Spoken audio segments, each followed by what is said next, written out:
the Kevin Durant debut at home for the Phoenix Suns will be put on hold. Kevin Durant injured his ankle in pregame warmups. I don't know if he slipped on the court, looked like he just rolled his ankle, and ultimately he did not play tonight against the Oklahoma City Thunder. But that did not stop the Phoenix Suns from beating the living shit out of them. Another 130-point game for the Phoenix Suns. Another victory. That's 4 in a row now, Matthew. And the Phoenix Suns, despite not having Kevin Durant, looked pretty good tonight. Yeah.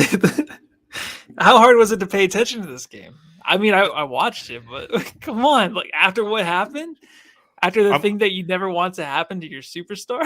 I'm wearing my Welcome to the Desert Kevin Durant shirt. I was all excited like everybody else was. And then, yeah, the first half was just kind of a blur because I just found myself frustrated and being like, why and how? And of course, going through all the emotions that a typical Suns fan goes through. Yeah, I mean, I guess we can expect it, but man, that I remember seeing the tweet, just a little like glimpse of it. Like it was like basically him kind of falling, but I was scrolling up. Man, I don't know what that was. And then I was like, what? Like Shams Charania? Is this the right one? Because there's those ones that are just the imposter Twitter handles. I'm like, maybe it's a fake one, but it was real. Yeah, it's like Chom's Charania or Chom's. Yeah, that's what I thought it was. Yeah, the show deleted, and I'm like, okay, it was just a joke. Nope, real life. Real life for a Suns fan. No KD in this game. And it's something that I want to talk about probably a little bit more in depth here in a second. But ultimately, the Phoenix Suns did win. A game you have to win, with or without Kevin Durant. You have to win. The Oklahoma City Thunder without Shai Gilgeous-Alexander. So how'd that make you feel, Matthew? Oh, pissed. No, I was absolutely grumpy. It was funny. My friend was watching the OKC game last night, and they killed him. SGA the was Warriors. Fantastic. And they bullied the Warriors. And then he's like, oh, yeah, and SGA is going to be out tomorrow. Like, he just let me know, like, hey, he's going to be out because that's what they're doing on the back-to-backs. He's not playing. And I'm like, okay, cool. Last time I was pissed. This time I'm pissed too, but even more pissed now because of what happened to KD. But everything will be okay. Let's just get to Christmas, right? Have daddy come home by Christmas. Have mommy book, just clean everything and get everything ready. And then hopefully he's back in time by the playoffs. Is everything intact in your apartment? Did you break any remotes, any glassware? Is there a fork that's bent because you're eating a steak? You're eating some corn. I was on the phone pregame. And calling your contacts. Yeah. Yeah, I was talking and then I saw that happen and I was like, for like 20 minutes. Yeah. And I was just thinking of him sleeping like, whoop, whoop. You remember Charlie and Mac when they do the ice skating, the shot? Yeah, the shot. When he goes out and hits his head. I kept thinking of that over and over again, but just KD just whoop, whoop. Oh, it's just painful, man. It's painful. And I was actually same thing. I was cooking dinner and I looked down at my phone and I saw Shams Charania say something about Durant's out. I'm like, what? Like everyone in Phoenix was getting their Orville Redenbacher microwave movie butter popcorn ready for this game. We were all excited, and all those people who pay that premium price for the tickets again to see the Thunder were let down. And again, at the end of the day, it all comes down to Kevin Durant's health. And he finished his workout. 10 more minutes he stayed on the court. I saw post the injury, quote unquote, footage from like Kellen Olson, and everything appeared to be fine. So we'll see what that means moving forward. But plenty to talk about in this edition of the Suns Jam Session podcast. So again, we thank you if you're listening or if you're watching. If you've gone to Apple and left us a 5-star review, we truly appreciate it. We got a couple new 5-star reviews to talk about. We got one from Jay Pelt on Vegas. It says, Suns jamming. Love the pod. Love the drops. Love Booker, KD, and the Suns. 5-star pod. So thank you for that review. We really appreciate it. And then a 5-star review from John Skelton. And I don't know if you remember John Skelton, the former quarterback for the Arizona Cardinals. He wasn't very good. But the title of this review is Suns Dudes Being Dudes. And the review states, just a couple of dudes chucking it up over Suns basketball after every game. Been listening since 2020, and this pod, along with some other great Suns, some all-time great Suns basketball, has turned me into an obsessive fan. Great takes, Brews, and Suns basketball. Appreciate the pod, Matt and John. So appreciate the Thank review. you I for think calling me a dude. just for that, I'm gonna pop open a brew, as John Skelton mentioned there. Let's talk about this game against the Oklahoma City Thunder for the Phoenix Suns, their 4th win in a row.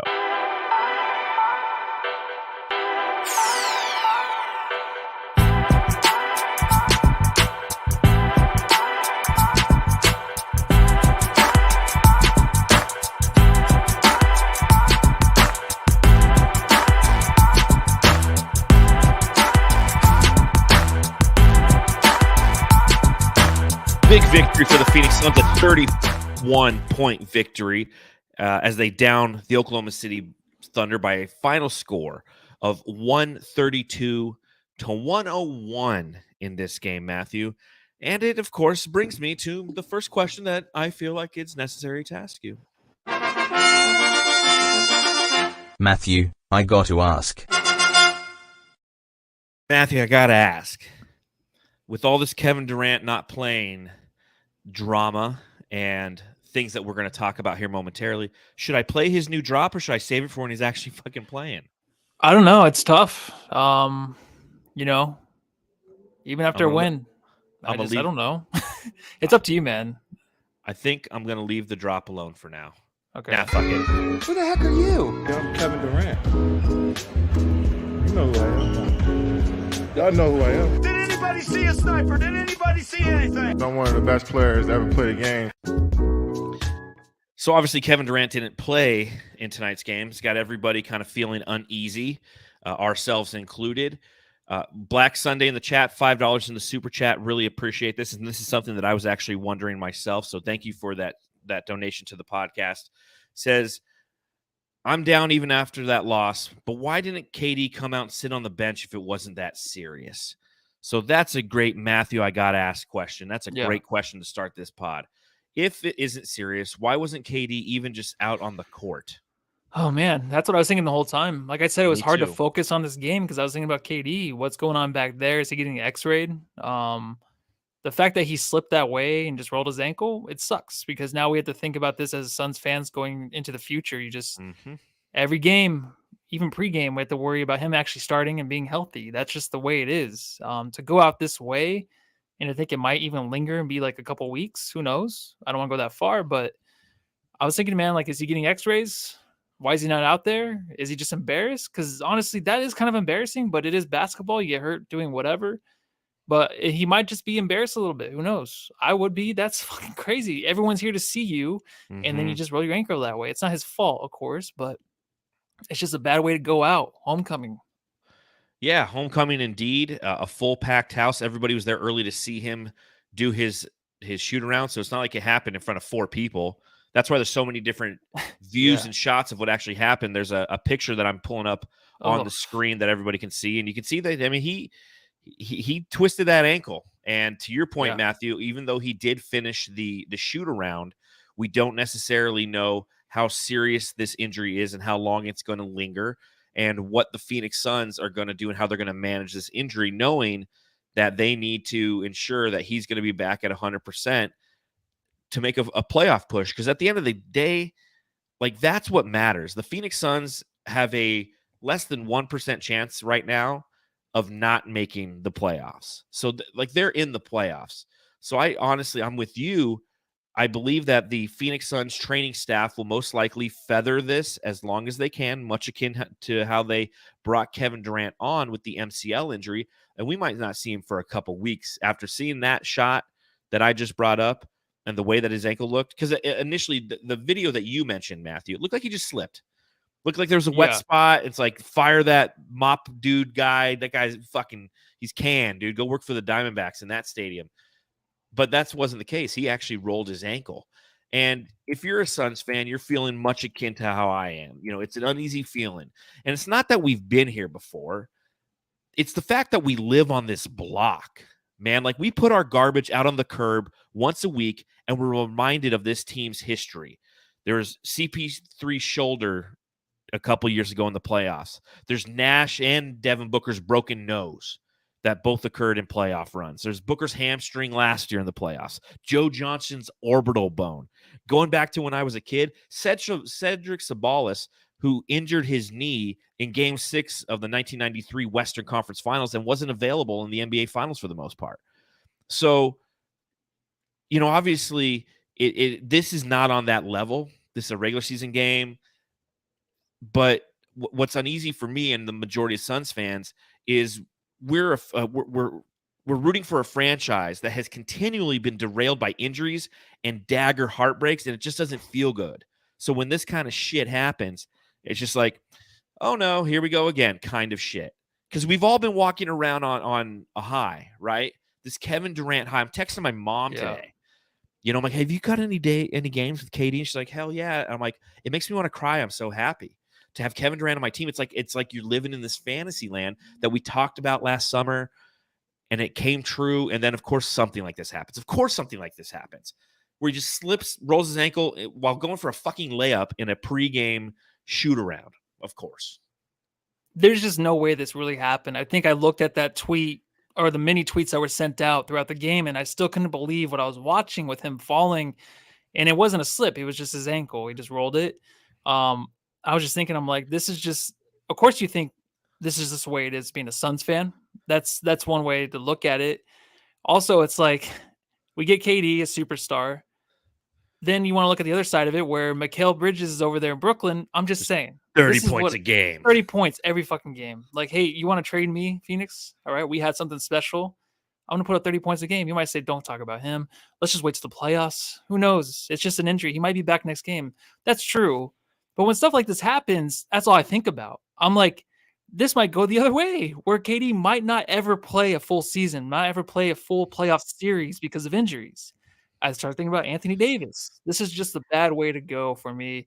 I think about the worst part of all of it. You know what? You need that other partner next to you to look at the bright side of things. I don't have that. I'm sitting me right now with a blanket and a pillow.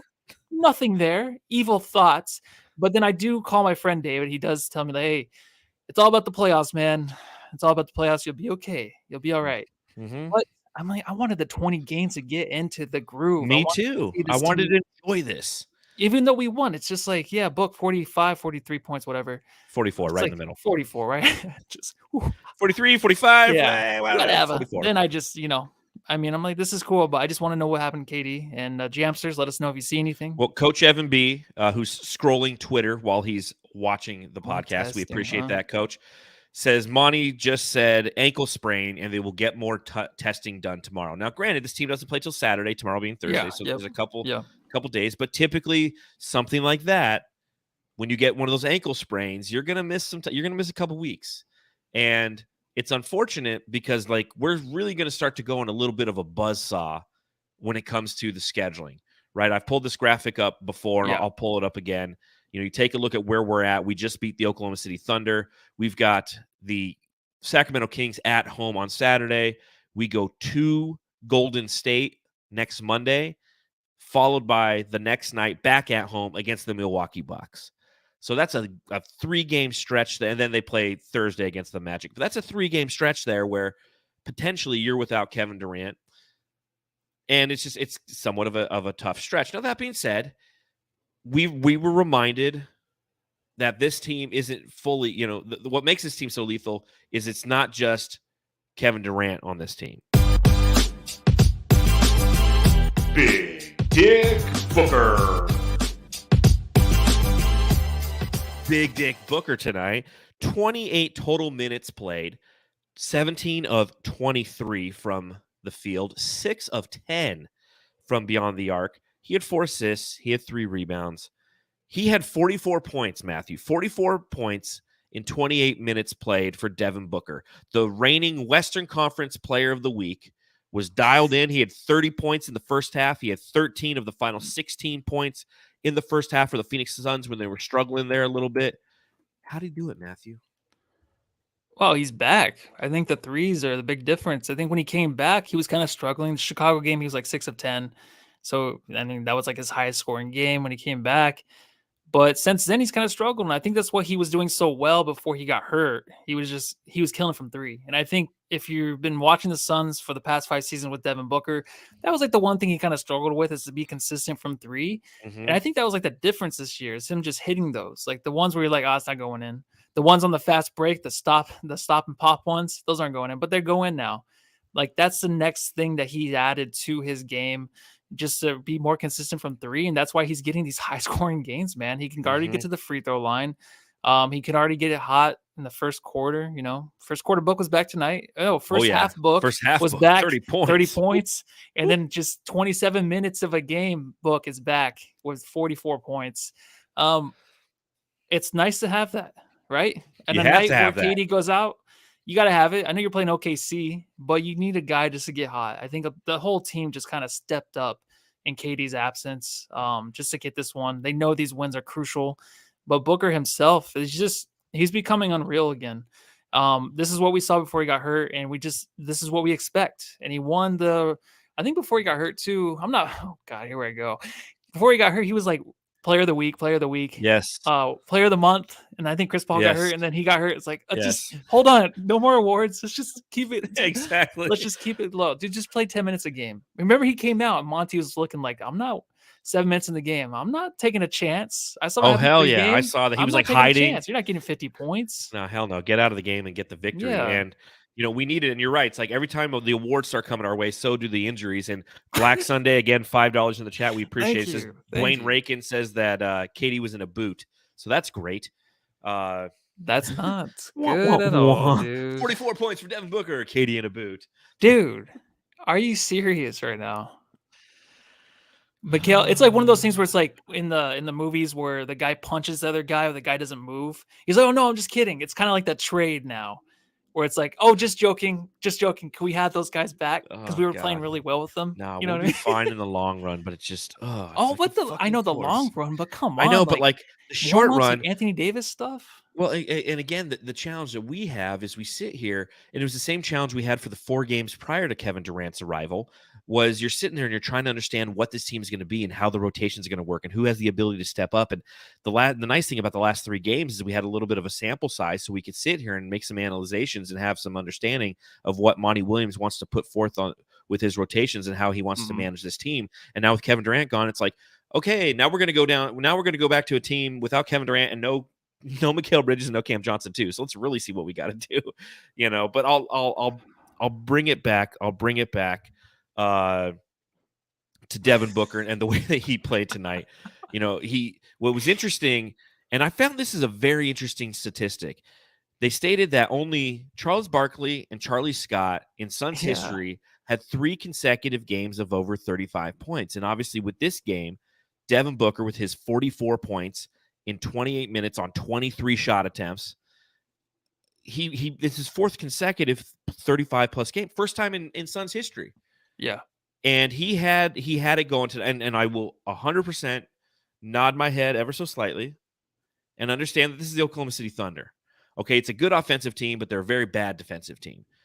But you have to give credit to Devin Booker for the way that he took advantage of what they were giving him and just carved them up on every fucking level.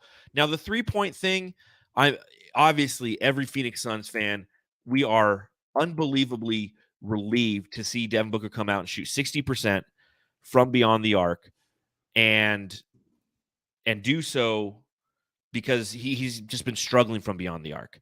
Like in his last 8 games, because Devin Booker's been back for 8 games, right? He's been back for 9 games, but there was a game against Atlanta. Like he played against Brooklyn, didn't play against Atlanta, and then now he's been back, and this was his 9th game back. But in his 9 games back, his 8 games back, he's been averaging 28.6 points per game, but he's been averaging 34% from beyond the arc. And I wouldn't say that's necessarily troublesome, but you take a look at what he was doing earlier in the season, and he was just so much more efficient than that. Earlier in the season, prior to his injury, he was shooting 37.5 from beyond the arc. So we're definitely we're seeing him, to your point, Devin Booker, he's back, baby. Like we're seeing him much more comfortable from beyond the arc and hitting those shots that are just unbelievably vital to this team. Because there's been some 1 for 7, 1 for 6, 1 for 5. I mean, he's had some struggles in his recent games. It's just nice to see him have that ability to hit that 3-point shot again, because that's what made Devin Booker that next level this year, right? Like he's always like going and taking a look at prior to this season, Devin Booker as a 3-point shooter is a career 35.7% 3-point shooter, which isn't horrible. But this year, all inclusive, he's been better than that at 36. Now you throw this game. That's like the next level for him, is to have some of those super shots go in for him. And that's what really set the tone in this game, is he had those fuck you threes. As Coach Evan B likes to say, so throw some of those fuck you threes at them, where down, you dribble down, you step right into it, just bang. And those are momentum killers. And that's what he had tonight in his back. Yeah, it's all about the fuck you for Book, man. He's been an asshole since he's been back. He has to play that way, man. And there were some smiles from him on the bench, which was nice towards the end of the game. You know what I mean? Like when these things happen, remember when Book got hurt in the Pelican series last year and he went back to the bench and just Jay like heard what happened. He's like, oh, fucking, like everyone just was like, shit, you know what I mean? And I was like, damn, dude, like he's hurt again. And you know, it's going to be longer because of the reaction, the body language on the bench. Now it's like they're kind of joking around and stuff, so they must know it's like it's okay, but it's just so fragile right now. I'm talking about Katie again, sorry. How could you not freak out? Come on. I know everything's cool. We'll reference it the entire time. Let's be cool about this, guys, all right? Everything's going to be all right. We'll be saying that till we never win a championship. Yeah, sorry. Love you guys. Stay on here. Watch us. You know? But at the same time, like if we are thinking long-term versus short-term, like long-term, imagine next year this team's going to be really good, where we trade DeAndre Ayton, we get like 3 pieces back for him that really help the team. Speaking of DeAndre Ayton, let's go ahead and talk about him. Watch. DeAndre Ayton in this game plays a total 24 minutes, 12 points, 8 rebounds, 5 of 9 shooting, so efficient again. And it was another kind of frustrating, I wouldn't say performance by him, but just performance in the way that he was utilized. And, you know, you saw it in the first quarter. It was just like in the Mavericks game. Like no one on Dallas could stop DA in the first quarter. No one on OKC could stop him. I mean, there was that one play where it was DeAndre Ayton versus Dario Saric, DA versus the Snake, and he owned him. And then there was no field goal attempts in the second quarter. He ended the first half with 4 points and 7 rebounds. Again, as I mentioned, he ended with 12 and 8. Should we be pissed? More involved in the offense again? I don't know. I saw on Twitter there was some people going after Monty, like, hey, there's no excuse. You got to get him involved. But like, come on, dude. I don't know if this is like a reset button for him or something where he has to kind of learn different things now and how to play all over again, because that's how it looks. To me, that's how it looks. I know we're talking about using him, and yeah, Chris Paul came out in the second half and started using him more on the pick and roll, but then Chris Paul got hot, then he settled for the 3 and he settled for some jump shots, so you're okay with that. DA's he's just gonna have to roll with the system, man, because he doesn't have any other game. If he's on the run towards the rim, he had that nice little like lay-in where he switched it up underneath and he got the easy lay-in after the guy went by. That was nice, but if you get into on the block, you saw again tonight where he takes his time. He's like, wait, what the fuck am I supposed to do? That's how I see it. It's like, what am I supposed to do here? He has a mismatch, and then he gets a little jump hook later, but he's just thinking of it too much still. He's still in his head a lot. So I don't know if he is reset to where he has to like just kind of learn how to play in this offense or learn the game of basketball again. Because to me, it's just like he doesn't know what to do still. I think it's all DeAndre. I'm sorry. I'm not blaming the dude, even though I did that one podcast. For sure I did. I said it was his fault. We all got traded. But like, no, I don't think it's Monty at all. It's crazy to say it's Monty when you have guys like Bismack and Jock that can still come into games and play the center position the correct way and still get their looks. You know what I mean? Like, so it's not Monty, man. DA just doesn't know what to do with the ball. I'm sorry. No, see, and that's where I'll go against what you're saying, because I just don't think that he's getting the opportunities. Because again, 9 shots, and we've heard that old adage, you can't pass yourself the ball. And I get that sometimes he doesn't get himself in a good way to present himself. But I also noticed a lot, like they've even mentioned it on the broadcast, he was getting like double and triple teed every time he just went down that he didn't have the ball. They would still just shade a guy towards him. That's how Chris Paul got so open.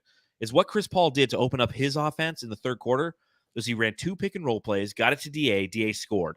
The rest of the pick and rolls, they left him open. And we saw this last time we played the Thunder too. They knew that they were mismatched on the interior with DA, so they simply fronted him and had a guy shading to him on the weak side the entire fucking game. And the Suns are going to be like, okay, if you're going to do that, we're going to stand outside and shoot all day because we're better shooters than you are. And that's exactly what they did. Now, that being said, moving forward, knowing that Kevin Durant's limping around Phoenix in a boot now, Monty Williams, yes, it will come to him on having to try to create ways to get DeAndre Ayton more touches and more opportunities. Because we've seen that since Kevin Durant came to the Phoenix Suns, DeAndre Ayton's touches have dropped by 10 touches per game. His shot attempts have dropped by like 7 shot attempts a game. And that's okay for DA. DA, as we know, would probably happily defer. He'd rather play defense and rebound, which, since Kevin Durant's arrival, he's done. But now, if KD's not going to be there, and now Devin Booker doesn't have Mikal Bridges to put up, 20 to 30 points a game, you're going to have to ask DeAndre, like, listen. And it's not asking DeAndre. It's finding strategic ways through coaching to get him touches where he's comfortable and where he's open. If you're setting back picks and screens, if you're doing Spain pick and rolls and he's the primary on those, that's what has to happen. We didn't see a lot of those sets tonight. It was a lot of just playing pick and roll with CP3. And like I said, CP3 is a very cerebral player. So he's going to sit there and he's going to use that to set himself up. Because I think that he's always had a hard time really hitting DA consistently. It's funny because you see Kevin Durant when he plays with him, and Kevin Durant has no problem getting DA the ball exactly where he needs it. It has to do to his size and his length. And I feel like Chris Paul's just like, he's like my little dog Laney. He's just a little too fat, a little too slow, and he can't get DA the ball in the right spots. And in time, that's got to change. It's got to change for as long as Kevin Durant's out, knowing that we have some really good competition that we're going to be playing, and there's some opportunity out there if we want to move up in the standings because we're pretty solidified. Yeah. If you look at the standings right now, the Suns have won 4 in a row, and everyone around us has lost a bunch of games. They're all going down in the standings, and we're getting some separation from that 5. But we got a shot at 3 or 2 if we play well in these next 2 weeks. Yeah.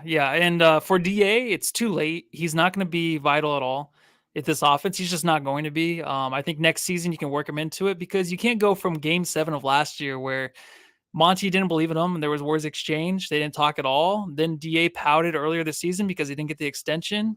Then he just got over it, like a month ago or so, I guess. I don't know. He didn't do anything when Book was hurt. And obviously, he's okay now that Kevin Durant's here, he started working harder and stuff. So it's too late. It's too late. He can do what he needs to do on the roll if he's just running around screens or the pick and roll, whatever. But I mean, the way KD looked, even with Jock too, that looked better than what he looked like with Ayton. And Ayton was still set up for a lot. It's just Ayton has too much going on in his head still, and it's just too late in the season. They just have to run the offense to shoot right now, I think. And the best that DA can do is really just rebound, get those second chance points if he can, or just try to be open and just be consistently just accurate with your shot, I guess, when you get the chance. That's it.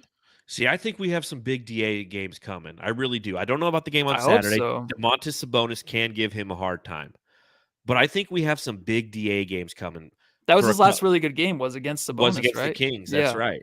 Yeah. And I think we have some things because, again, Kevin Durant in the building as he's mentioned, has changed the way that this team approaches the game of basketball.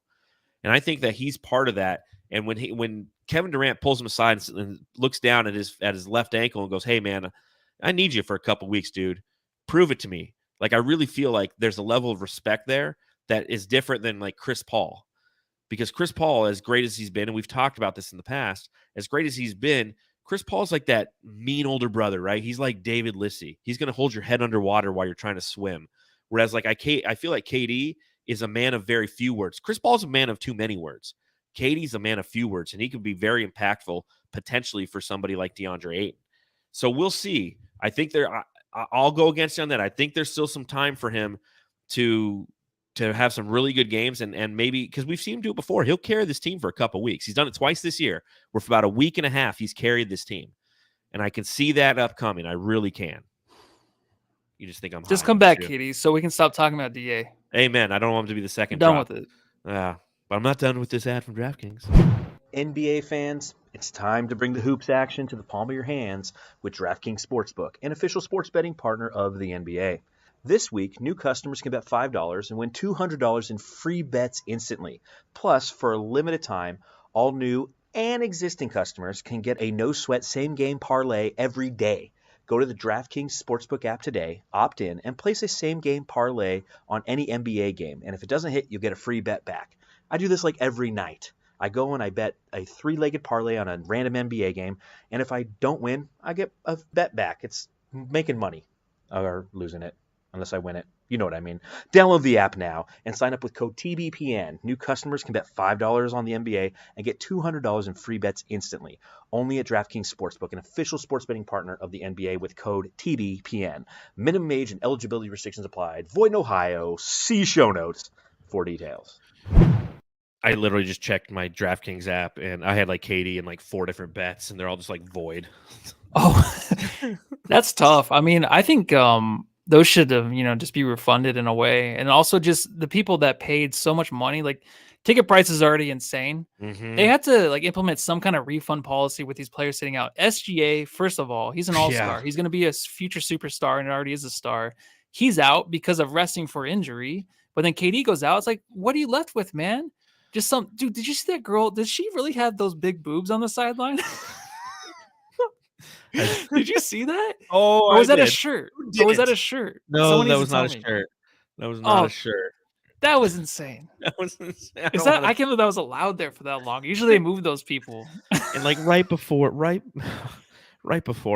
we were watching 600-Pound Life, it's just Oh yeah.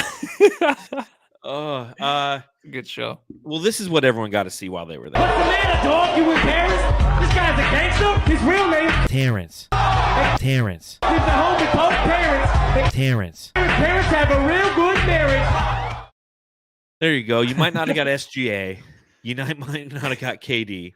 But you got Terrence, the Human Torch Ross, scoring 24 points off the bench, 6 of 10, just like Devin Booker. They combined for 12 of 20 from beyond the arc in 23 minutes played, 2 steals as well, 2 assists.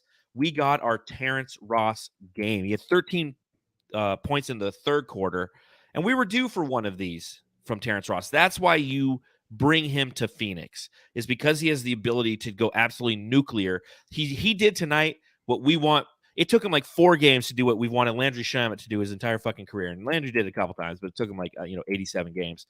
But I still like his addition to the team. Do you?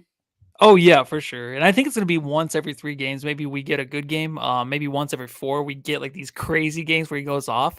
But it takes some time. I think he kind of started out a little slow, and then towards the end of the third, then the fourth, he was just insane. Like he could not miss. That's exactly why we have him on this team. And even if it is one every 4 or 5 games, it's fine. I think it's okay. I think that's exactly what we're looking for in the dude.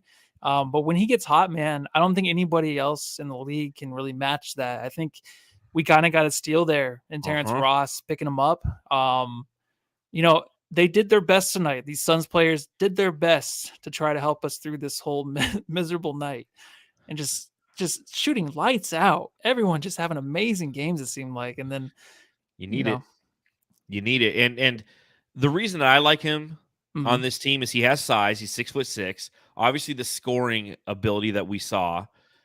He needs some conditioning. We knew that because he came to the team. He hadn't been playing a lot with Orlando. He had the toe injury, so he's out like that week that KD was gone. And he's somebody with Kevin Durant out who is going to benefit because he's going to get the minutes. He's kind of that person who has the ability to come in and provide some offense. He's not a great defender, but he's somebody who can provide some offense in a hurry, which he did tonight. And I guess it'll be interesting to see as this season progresses, and again, seeing what's going on with Kevin Durant and his ankle. But do you think that due to his sheer scoring ability, does he have a place as one of the 8 or 9 players in the playoff rotation for Monty Williams? Yeah, I think so. And I think a lot of people are worried about that. Who's going to be the 8? Who's going to be the 9? But when it comes down to it, I mean, we have 3 guys, and I know no one's really liking Craig right now. He's been kind of a stinker of late. Craig will be playing though, as Andy should. Yeah, and he's probably like the 9th guy, right? We have Payne if he can step up. We have Freaking Ish Wainwright's been stepping up. Yeah, but see, I think it's like campaign, Torrey Craig for sure. That's 7, right? Yeah, but And are we then talking about just scoring, or because I No, I'm think just saying, Craig like, obviously is a 6-man coming off. what are Monty Williams' playoff rotations? You have your starting 5, Mm-hmm. and then you've got campaign for sure, good, Yeah. bad, or indifferent. I'll talk about him momentarily. Torrey Craig, and then it's kind of like who's up for grab for those last 2. Is it Damian Lee and Terrence Ross? Is somehow, some way, TJ Warren cracking that rotation? Jock Landale's got to be in there, or Bismack Biyombo. So that's kind of the 8th guy. So then it comes down to all those guys for the number 9 spot, right? Yeah, it does. It's just who's hot. It's Mhm. one of those things where it's like you don't want to have to worry about it too much, going into the playoffs because you have KD when he's healthy and you have Mhm. Book. But it really does come down to the bench just getting you through these tight spots. Like tonight, like if we didn't have Ross going off, I know Book scored 44, but if Mhm. this is a different kind of team we're playing against, that's not enough. And I think we need guys like Ross and Lee who did have a good night tonight. He Mhm. seemed to have a decent night. He's been struggling. Craig really is struggling to find a bucket, but playing better defense, I guess, just grabbing those boards. But when you Yes. need a bucket, man, Ish came through the other night too. Like they were talking about him on Bill Simmons, like him. That's what You I have blame all this on, by Ish, the way. yeah, Ish Wainwright, and then you have Okogie. Those are the 2 Mhm. scrappers, right? But Yep.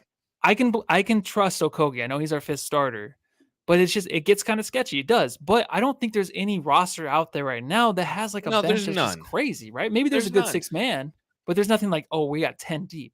It's There's about 7 or nobody. 8 guys, man. It's everybody.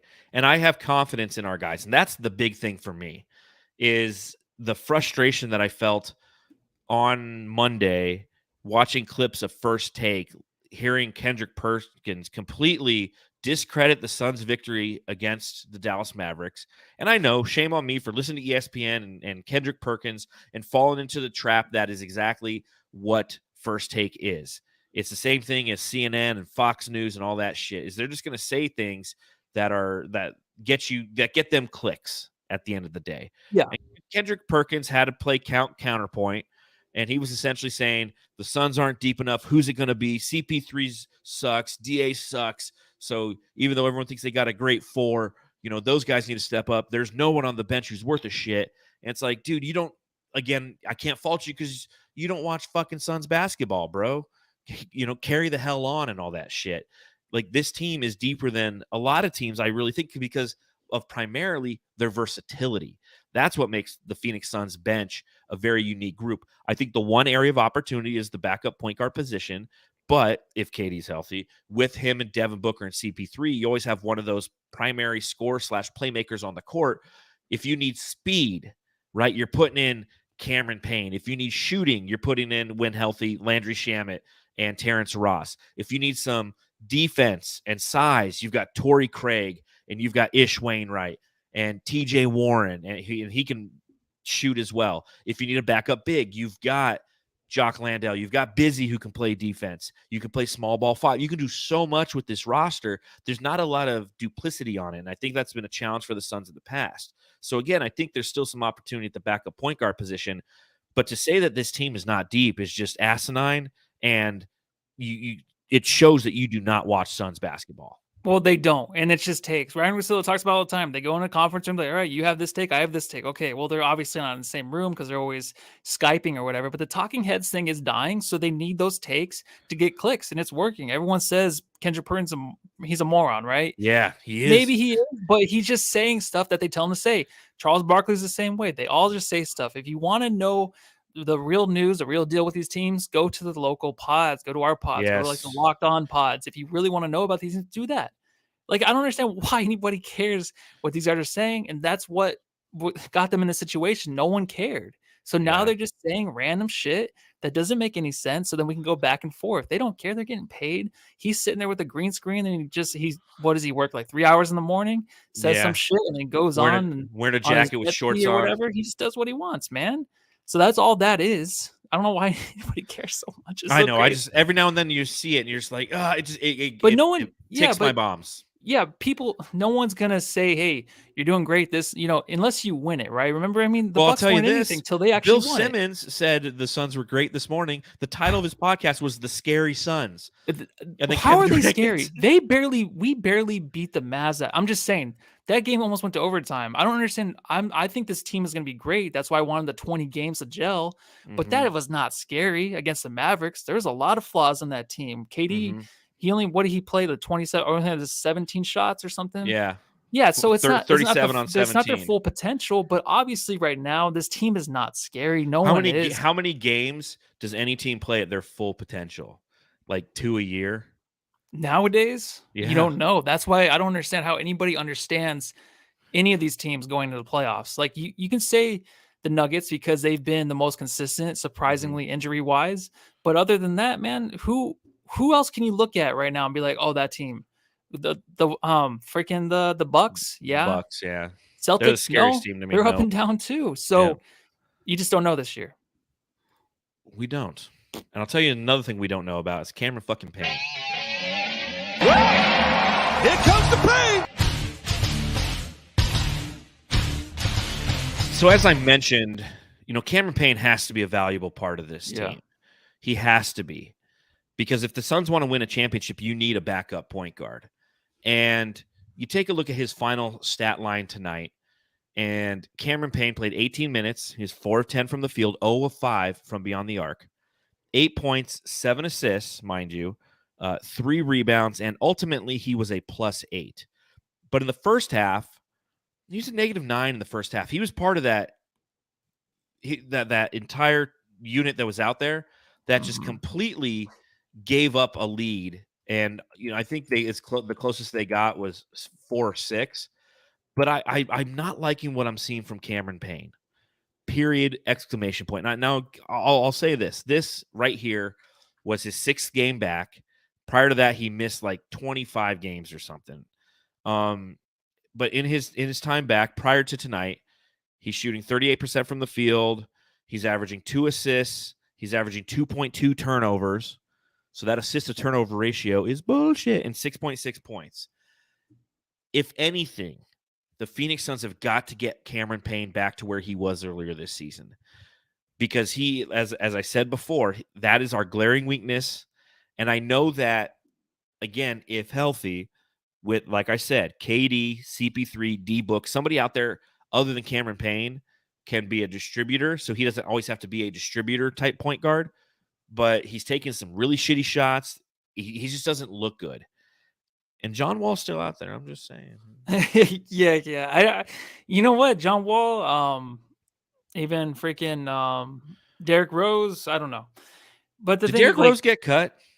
I thought he did. Or no, he was no, on a they roster talked about it. I'm sorry. There was a game he came in like late. He hasn't even played this year like at all. Yeah. So we can't. But okay, so Payne needs to be a leader, obviously.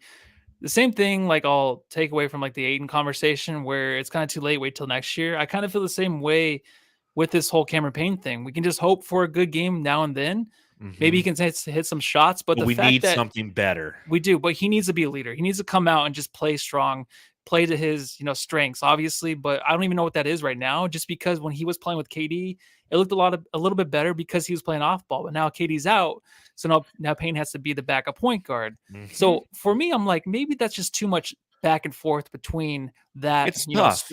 Being the backup point guard and playing between that and then KD. Maybe that's a big thing going on in his head because it looks like it. And he's a big head case. He's a guy that gets inside his own head a lot. So him taking it this way, like going in between those two, I think it's hard on him. I think he doesn't know exactly how to play right now, but he just needs to go out there and lead this offense. Like we're talking about X factors. I'm sorry, I forget. I think it was Coach in there was talking about who's the X factor. Is it Ross maybe? To me, it's Aiden and Cameron Payne. Those two are like the two guys that will lead us to a championship. I'm not saying the other guys, of course, might not single-handedly but you win need it, like the Kevin X Durant. factors. But we need those guys to step up. Just be big bald. Just come out there and fucking just own it. All right. Stop being in your head and play your game. That's what we need from those two. Can you imagine golfing with both of those guys? Because like golfing's one of those things where if you talk about being in your own head, for anyone who's ever gone golfing, you can sit there and hit a couple nice shots and you feel like you're on top of the world. Yeah. And all of a sudden you just like shank one. Like, why did I shank it? Did I lift my head too far, too quickly? Is the ball not in the right place in my stance? Where's my weight distribution? Is it the right club? Is it my grip? Is it the weather? Is it this? And all of a sudden you're in your own head, and then you suck the rest of the game. At least that's my experience. I don't know about you. We're not all a Sosa SJ out there and can shoot. No, yeah, but when you hit it right, it feels good. And when Cameron Payne plays good, it feels good. It looks good and it feels good. So I mean, I think that again, he's got to get out of his own head. And like I said, this is only a 6th game back, and we have 16 more games. And Cameron Payne will continue to get playing time. And I hope that he starts to work off some of the rust, primarily on the turnover ends. That's what kills me about Cam Payne. Yeah. I don't need Cam Payne to go out there and score 14, 15 points. I don't need him to have 7 assists. Again, he had 7 assists tonight, and kudos to him. But I just don't turn the ball over, dude, because that's what killed the team in that second quarter, was the sheer fact that they were just turning the shit out of the ball. So Cameron Payne, second quarter, taking a look at it just real quick. 0 of 1 from the field. Turnovers. Just turning the ball over, and it leads to points for the opposition. That's the kind of thing that gets them back in the game. And you got to giving up those threes too. Like, they were giving them up as soon as the first unit came out. It was like a free for all for the Thunder. So, well, speaking of which, the Jack Taylor Award for the guy who comes out of nowhere and scores a shit ton of points on you. So Lindy Waters III. Yes. Lindy Waters. Love the name, dude. Okay. And if you remember the last time that we played the Oklahoma City Thunder, it was the last time we gave out the Jack Taylor Award for the guy who comes out of nowhere and scores a shit ton of points on you. And that was to Isaiah Joe. Isaiah Joe was 1 of 8 tonight and had 6 points. Meanwhile, Lindy Waters comes off the bench, plays the most minutes, I think, out of anybody in the game. He played 34 minutes. That's more than anybody in the game. And he goes 6 of 12 from beyond the arc, 7 of 14 overall, scores 23 points, 4 rebounds, 2 assists.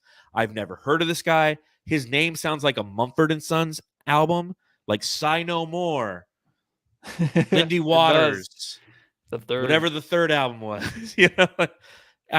This guy out of nowhere, man. Yeah, he got hot. He just got hot. No one can contain him. He was the guy that was actually no one was covering him either. Yeah, I know. But he was draining them in some guys' faces. Like, he was just like feeling it tonight. The one good thing that they had going on over there in OKC. The only thing they had going tonight was him. So I just wanted to hand that out to him real quick. I do want to talk about Josh Okogie, who, yes, has a new drop. Hey, Joe. Where you going with that?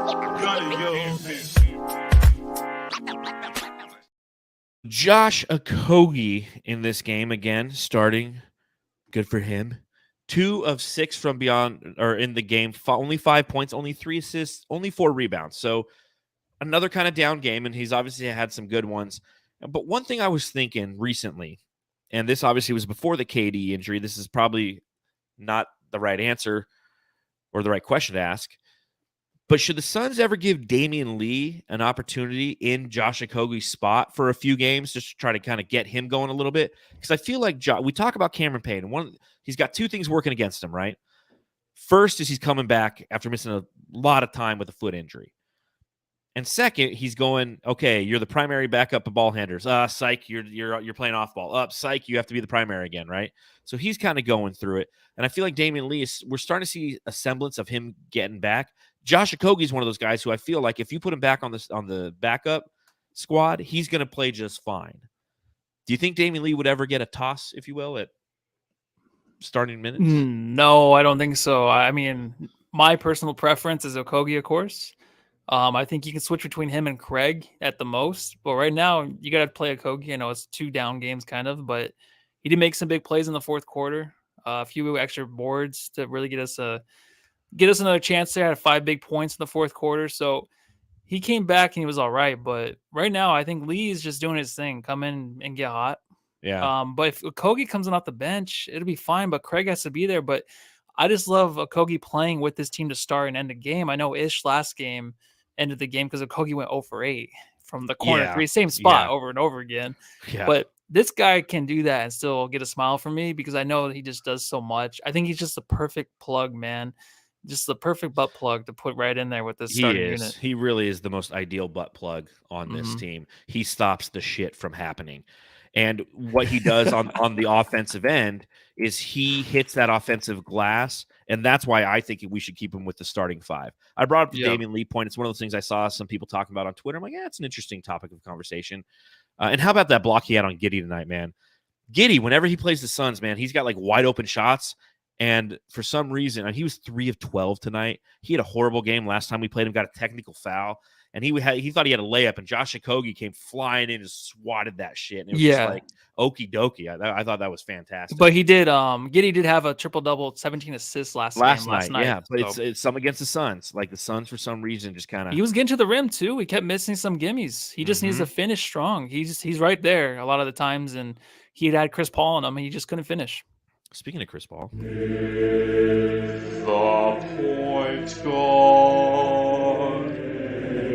the point guard in this game, 24 minutes played, which is a beautiful number. 6 of 8 from the field, 4 of 5 from beyond the arc, 18 points, 9 assists, 4 steals for the point guard. Again, I'll just go back and I'll say, suck it, national media. Much more engaged, much more. Again, a lot of people are saying, hey, what's wrong with Chris Paul? Since KD's been here, his usage rate's gone down, and it only went down like 4%, 5%. It went from 19.1 to like 14.1. His shot attempts are down. And I was telling everybody, and I'll continue to say it, like Chris Paul wants Kevin Durant to be healthy because he doesn't have to be the guy who has to go out there and shoot a bunch. And he's going to benefit from it for the same reason that with DeAndre Ayton, he's going to benefit. Because if he passes on that gravity, which is what he does to Booker, Ayton, and KD, and when he passes on that gravity, it's just him just shooting in a gym all by himself with 15,000 people looking at him. Yeah, and you don't have to worry about like the actual injury from him, I think, this year because he's not doing much. If KD can come back and be healthy, he's not doing anything. He did a little bit too much tonight, right? I mean, he did have the 9 assists, but moving around too much. I like him still over by the 3-point line, just kind of maneuvering the offense. He'll get the assists. They won't be as high. I remember we were talking about how many assists is he going to get this year? He's going to get like a 20 assist game. And then ever since that one game he had where he had like 16 assists, it was like, all downhill from that. But he'll have like the games where he can actually move around doing a little extra, like 1 in 5 games. He can do that. Then he kind of has to rest to stand out by the 3-point line. And we're all fine with that right now, right? 100%. I think everyone is. He's closer to being like kind of like a bench player in a way, right? Out there. Just the only thing that keeps him out there is his brain. That's it, right? And his passing ability. Running the offense, but just doing it like a disadvantage of KD going down is you're going to have to see a little bit more from Chris Paul. So I thought it was a great game from him, though. Very unbelievably efficient. 6 of 8 and 18 and 7. Like, way to go. Him and Book closed it out in the third. Faux show. The Suns Jam Session subreddit stakeout. I've been waiting for this shit all day. Look at this guy. My God, look at this guy. You're hanging out the subreddit stakeout with a pig nose. Laney? I was looking for the witch one. There's a witch disguise too, man. So just gonna watch out. So Matthew was undercover on the Thunder subreddit. Tell us about that tonight. Actually, that's a good snort. Like I can feel it in the thing, man. Wow, this is great. I'm a big Washington. What's their team? Commanders. Commanders. Yeah. The commies. Yeah. All right, so Bays had some minutes tonight. Oh yeah. Baisley got some minutes, so I'm sure there was some love there. Yeah. I knew Bays was gonna get blocked before that drive. When you know, you know. It reminds me of Sarge too, in a way. You know what I mean? 100%. When Sarge was falling all over the place and like looking at the referees for fouls, we're like, oh yeah, welcome to our world. And he had like jizz on his chin, or was it a booger? I think it was like jizz or something. Something about someone put like it was something about Mary moment. Do you remember that? You're the one that tweeted about it. Well, I said, did he cut himself shaving? No, but it was like snot. I know it looked like somebody like skeeted on his face, but like it kind of. I was like, yeah, maybe it's a piece of toilet paper because he cut himself shaving. But everyone's like, that's not what that is. And I was like, yeah, you're thinking that, not me.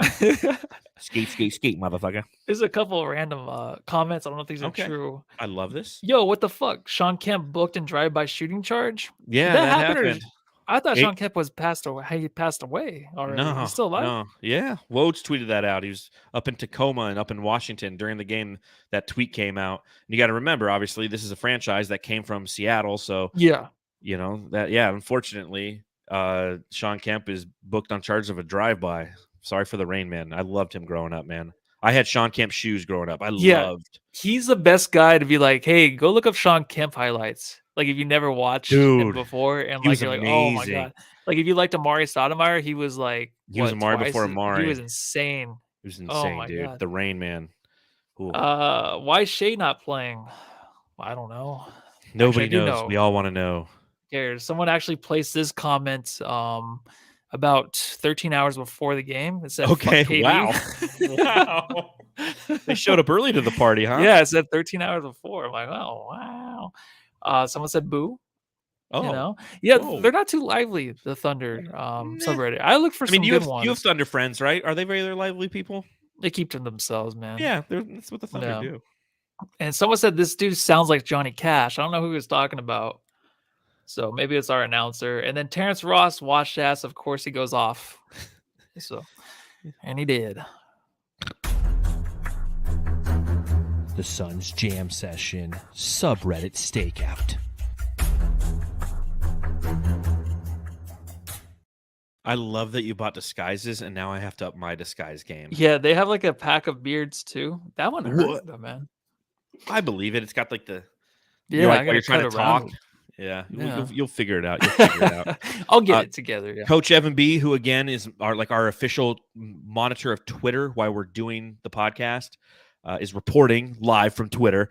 Going to Coach Evan B. We should do that a segment where we just bring on Coach and he's like, "Here's what happened on Twitter Just really during quick your and just podcast." Yeah, don't even say anything and just like, pops on all real right, quick see and ya. he gives all right, thanks.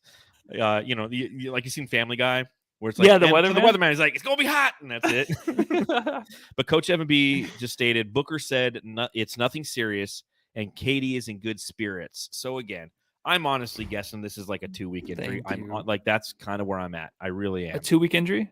That's what I'm guessing. They're going to play it safe. I think dude. so too. They're going to play it safe and they're going to sit there because in 2 weeks, again, if we pull up the magical schedule here, 2 weeks. Today's what, the 8th, right?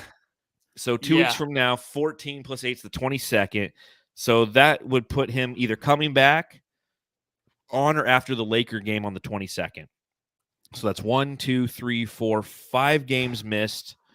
6 if he misses the Lakers game in preparation for a Kings game following that. And then that gives you 11 games to figure this thing out. That makes sense, right? Good, bad, or indifferent, that makes sense. That's it. I mean, that's fine. This is the way it is. But if you want to talk about a son's future, I don't know. I'm not excited about next year. I'm not, unless we 1 get a year at a championship, I time, don't baby. care. 1 year at a time. Yeah, I but want there's a no. chip If this year. keeps happening, there's no next year. The West I'm is sorry. so wide open this year, man, because the thing is right now is the Phoenix Suns are in a perfect spot because next year, what'll happen this offseason based on what the Phoenix Suns have done, and everybody knows it. Everybody knows it. Booker and KD together is fucking sick. With Chris Paul and DeAndre Ayton, it's fucking sick. There's no better starting 4 in the league. Everybody knows it. So if an offseason happens, the entire league adjusts to that. In some way, shape, or form, they adjust to that. So right now, you got to strike. And that's why you make the trade. And that's why they did what they did when they did it. And that's again, I'm with you. I hear people say, well, in the long run, we got this year and next year. That's really kind of, quote unquote, the window. Fuck it. The window's right goddamn now because the league will adjust. Now, that being said, there's an adjustment to the adjustment. Will Chris Paul come back? Can we trade like all that stuff? But still, I don't want to focus on that shit. I want to win now. And I'm unbelievably upset. If we can get there, this is now. Well, and he's hurt again. Exactly. It's fucking crazy. I know. The worst thing about all this, here's the worst thing about all this. Suns Facebook, man. Suns Facebook is a dark, dark hole of negativity. And all they did when Kevin Durant got traded, I'd go on Suns Nation and Phoenix Suns, whatever. And all they do is like, dude, it's a bunch of people who are like 20 years older than us because it's Facebook, right? It's like our uncles and aunts on there. And they're just like, why do we give up Mikal Bridges? He plays all the time. Kevin Durant's injury prone. He's been injured, this season. He's been injured in the past, yada, yada, yada. And I'm like, dude, it's K fucking D. And I don't comment on that thing because I don't even want to start. And I'm like, it's KD. In my head, I'm like, it's KD. And then like when this kind of thing happens, they're like, see, I told you. As they're like walking around with their cane. Like, I told you, young lady, I told you, guy. He's got to get hurt, and he got hurt. Have you seen my dentist? It's fucking annoying me. But Jam Star. they're Oh, go ahead. right. They're right in a way. They're where right it's not in a like, It's way. not like I It's told just you. annoying I that wanted, they are. Of course, we all wanted KD. We're excited about it. But right now, we have an injury he got in a pregame warm-up. If he's out for 2 weeks, it's like, okay, so what else do we have to look forward to? We're not even finished with the season, and we have to go through the playoffs with this. So if this is a thing where he's going to be like an Anthony Davis, and I'm not trying to spread bad juju. I'm just saying if he's going to be hurt all the time off and on, and be like, we're going to be like the Lakers were the last 2 years. Like, oh, just wait, LeBron and Anthony Davis. If it happens, it's going to be awesome. But I'm not looking forward to next year. Of course, I want to win now this year. We had to make that move. It's just, it's not looking good so far. It's torture. It looked great until. So did the Nets. Until they this. looked good too until they kept fucking getting hurt, and then Kyrie wasn't playing, but KD kept getting hurt too. So I don't know. Get a picture of you and I looking down at it.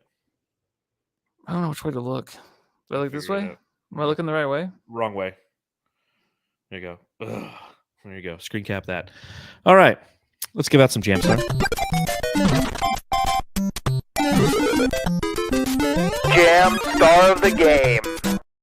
All right, Jamsters, a reminder, subscribe, rate and review, hit the thumbs up button while you're here, and leave us a 5-star review on Apple Podcasts. Matthew, your Jamstar of the game is Devin Booker. Yes. Tell me who mine is. Devin Booker. That's goddamn right it is. That was easy. Okay, next game for the Phoenix Suns. We're playing against the Sacramento Kings, a Saturday night affair. Does that game really start at 8? It does. That's I double-checked it. Bullshit. So that's literally the last day. The last day before daylight savings happens. So for those of you who don't live in Arizona, you got to understand one thing. There's that fallback spring forward daylight saving shit, right? What happens if you live in Arizona is we don't honor that, right? So like half the year we're on LA time, and the other half the year we're on like Denver Nugget time, right? And like right now we're on Denver Nugget time. So if anything happens in playing in California or Portland, it happens at 8 p.m. And then what'll happen, and that happened in November, right? They switched, and they're switching back. They're switching back March 12th, the day after this game. So any game that would be at 8 p.m. on Denver time happens 7 p.m. LA time, which will be Phoenix time moving forward. That just sucks that the last day before daylight savings has to be an 8 p.m. game. But we're playing the Kings. What do you think about that? I'm very excited. I think the Suns will win this one for sure without KD. I think they can take this. For sure, huh? Yeah. I think DA has a big game. He just plays well against Sabonis, and then go head to head. It's a fun matchup to watch. I think Booker's on a tear. He's the best player on the court between these two teams. It's a must-win game for the Suns. You know how long KD's going to be out, and it's one that you can take. I know the Kings are sneaking games out, and they're having a fantastic season. They are. But when you look at the standings, and we're only 2.5 games back, it's like we got They're this, only man. 2 We have the now. best player. Is it only 2? Oh, yeah. After this win, we're only 2 I was like, did back. the Kings play tonight or no? I think they played last night and they won. Yeah, I don't think they played tonight. Okay. But to your point, that's why this is a big game, because right now in the standings, the Phoenix Suns are 2 back of both the Memphis Grizzlies and the Sacramento Kings, who are tied for the 2nd spot. And the Kings, I think, have an advantage due to their division record or something along those lines. We know that Memphis is struggling and faltering, so that 3 spot could be up for grabs, as is potentially the 2. So yeah. I'm sure the Kings play between now and then. They might play tomorrow, but the Phoenix Suns have a really big opportunity in this game. So I'm looking forward to it. Now, the thing about the Kings that you have to understand and that you have to respect is from an offensive standpoint, they have the number 1 offense in the league. They score 121 points per game. Now, that being said, they give up the 28th most points per game at 118. Offensive rating, 1st in the league. Defensive rating, 26th in the league. So there's opportunity there, but this is a team that can score some points on you.